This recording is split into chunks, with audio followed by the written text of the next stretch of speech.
Are you a victim? I am. I stutter. My brother's much smarter than I. Also, I'm deficient in social skills. Just ask my coworkers around here at Fox. Don Imus told someone I was socially awkward. And he's right. I'm deficient. It makes me a victim. If only I were more like Bill O'Reilly. He lacks social skills too, but he doesn't care. No, I don't want to be like Bill. I want to be like Barack Obama. He's talented and charming and taller than me too. But wait, he's black. He must be a victim. You get where I'm going with this. Everyone can claim to be a victim.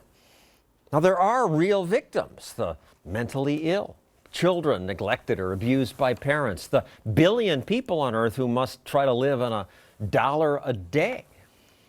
But something odd is going on in America. This is the most successful country in the history of the world. We've spent $22 trillion on programs that promise to help those who need help. And yet, more people than ever say, I'm a victim. And lots of politicians say, that's why I ran for office. When Hillary Clinton announced her presidential campaign, she said, I'm running for everyone who's ever been knocked down. People are working 2, 3 jobs. You know who's not successful? The middle class in this country. Watching politics, you'd think America's filled with victims.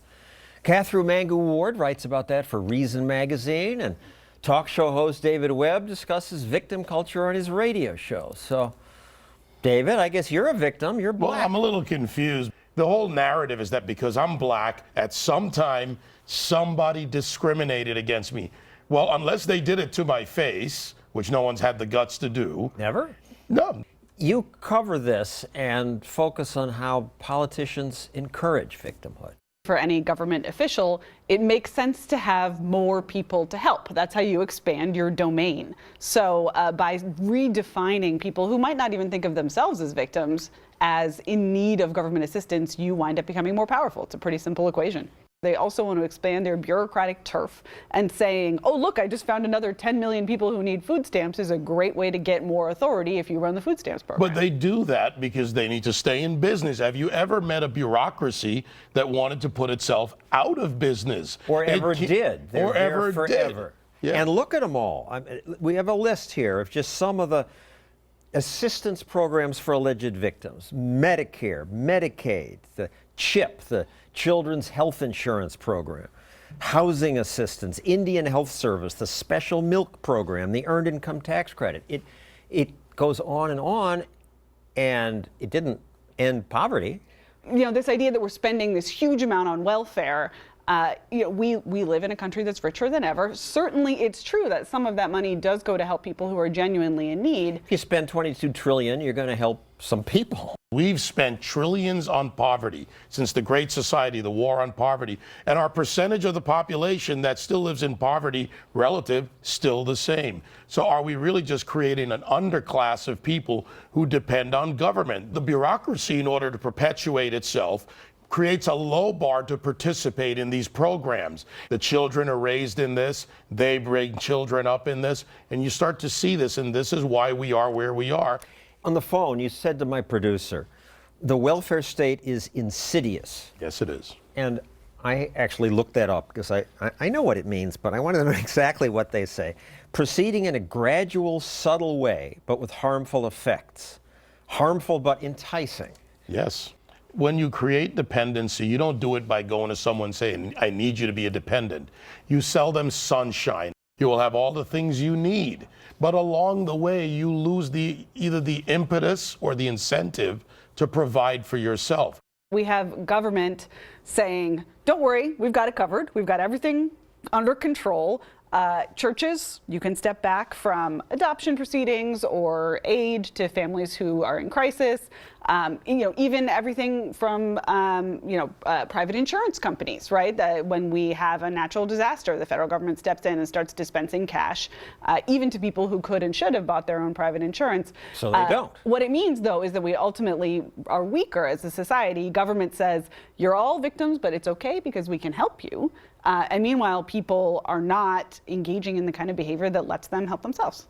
Before government took over, there were these mutual aid societies. Sure, it's actually, I mean, I think it sometimes sounds a little bit like a libertarian fairy tale, but this was absolutely something that was true in America. 20, 30,000 of them. Groups of people that got together. Sometimes it was a professional cluster, a neighborhood, schools, and they just did what people naturally want to do, which is help each other out in times of need. You pay a little in when you have more, you get a little out when you need more.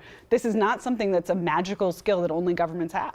For Democrats, victimhood is mostly about transferring money from taxpayers to people that they call victims. But there are so many victims. So many women still earning less than men on the job.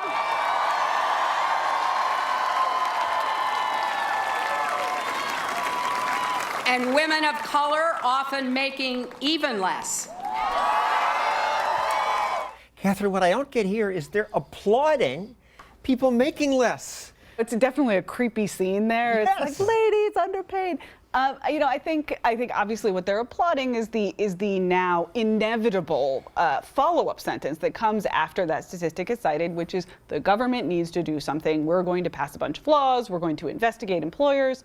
You don't even have to say it anymore. It's so strongly implied. And again, what Hillary is doing there, and what so many politicians have done before her, is say, there's one way to fix this, and luckily for you guys, that way is putting me into power. It's fear-mongering.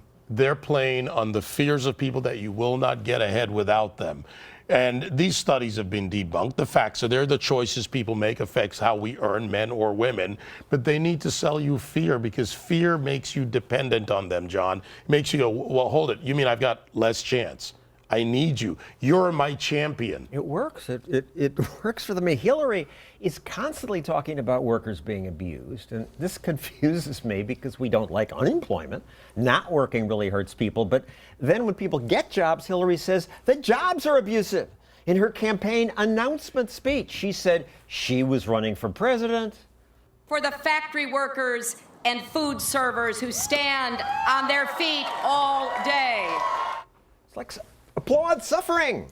Yeah, I think it actually gets even more kind of troubling or offensive when you take this globally, when you hear Americans sort of fret about the victims who work in factories overseas, where the conditions are perhaps even worse. Just because something is bad doesn't mean there's a victim, and it doesn't mean government should be the entity that tries to fix it. If they aren't slaves, and most aren't, they chose that factory job because their prior option was worse. Yeah, working on farms, I think, is pretty terrible. Now, we ask people on social media, Twitter and Google Plus, and Facebook, to comment on this. Here's a sample from Twitter. Gary Collard says, victimhood is desperately sought in America because it confers privilege. It gives you a special status, but what does it take away from you? Well, plenty. I mean, we used to play at recess. Who was king of the hill, who was the fastest runner, who was the best thrower, who got the best grades on a test. As kids, we naturally compete with each other, but when you get to college, you're being sold that outcome again, that you're special class, you're this. When I went to college, I was actually offered the chance to live on the Black Hall, because there was a hall that was for me so I could commune with people that were of the same pigment. I actually didn't understand feel more it. comfortable. Right. I felt uncomfortable actually being told that I needed to be with a certain group of people because of skin color to be comfortable. If there wasn't an incentive there to make accusations or claim victim status or sort of generally cry wolf even when something wasn't really wrong, kids wouldn't do it. They don't want to be a victim. They just see an angle. Right, but can I just throw this last thought in? This is where I go back to the parents. Let's look at these. You play Monopoly. We had these get out of jail cards made up. This one says, you are a victim, get out of responsibility. That's sort of the advantage of being a victim that the person on Twitter was talking about. Right. I didn't accept instant victimology when I got to the school because I knew that this was a false narrative. So this is the generational theft of our future that I talk about when I say that if you have people who are raised with a dependency culture and they raise others with a dependency culture, you begin to see how we grow to where we are today with tens of millions of people in this culture. Are you a victim? Lots of people say they are. Marion Barry, the mayor of Washington, caught smoking crack, said, I'm a victim of a racist plot. Hillary Clinton is a victim of the right-wing conspiracy.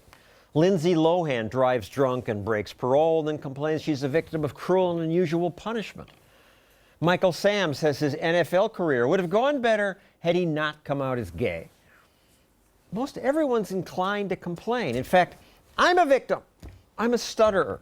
Sometimes when I speak, I block on certain words, mostly B's and D's, and I worry if I have to say, is this better?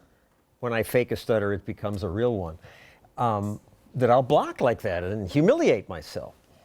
So had today's disability laws existed when I began work, I now wonder, would I have fought to overcome my stuttering? Maybe not. Maybe I would have sued Fox demanding they accommodate my disability, give me an off-camera job.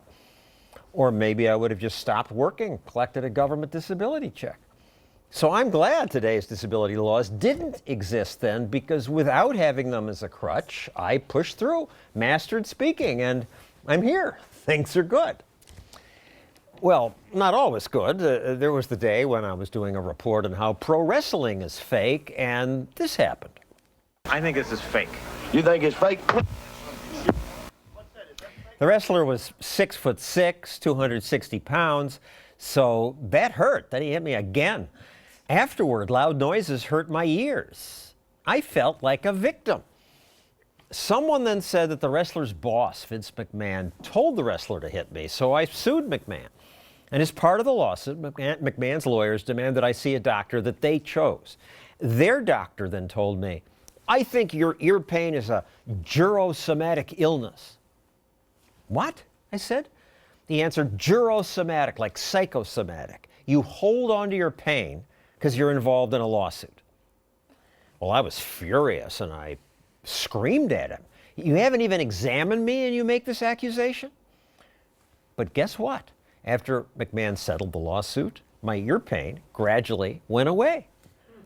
Was the pain jurosomatic? Was I holding on to it because litigation kept reminding me that I was an angry victim? Maybe. As I said, the pain did go away once the suit settled. It makes me wonder about those well-intended government programs meant to help disabled people.